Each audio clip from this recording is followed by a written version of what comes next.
રાજકોટમાં જળક્રાંતિ ટ્રસ્ટ દ્વારા યોજાયેલી બેઠકમાં 11 જેટલા વર્ષા વિજ્ઞાનના નિષ્ણાંતોએ આ વર્ષે ચોમાસાને લઈ અનુમાન વ્યક્ત કર્યું। આગાહીકારોના જણાવ્યા મુજબ આ વર્ષે રાજ્યમાં સામાન્યથી સારો વરસાદ થવાની સંભાવના છે। ગુજરાતમાં આ વર્ષે અંદાજે 40 થી 50 ઇંચ જેટલો વરસાદ વરસી શકે છે। નિષ્ણાંતોએ ખેડૂતો માટે વાવણીના 3 તબક્કા પણ સૂચવ્યા, જેમાં 15 જૂન, 21 જૂન અને 3 જુલાઈ આ સમયગાળો વરસાદના પેટર્નને ધ્યાનમાં રાખીને નક્કી કરાયો હોવાનું જણાવ્યું। આ વર્ષે ગુજરાતમાં કોઈ મોટા હોનારત વાવાઝોડાનું ખાસ કોઈ જોખમ નથી। 15 ઓક્ટોબરની આસપાસ રાજ્યમાંથી ચોમાસું વિધિવત રીતે વિદાય લેશે તેવી શક્યતા વ્યક્ત કરાઈ છે। આ વર્ષે બધાનું અનુમાન રહ્યું કે 40 થી 50 ઇંચ વરસાદ થશે।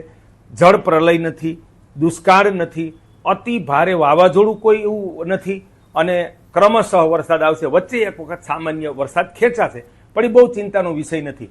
પણ આખા ગુજરાતમાં વરસાદ સારા પડશે અને વર્ષ સારું થશે એવો 11 વરસાદ તજજ્ઞોનું અનુમાન છે।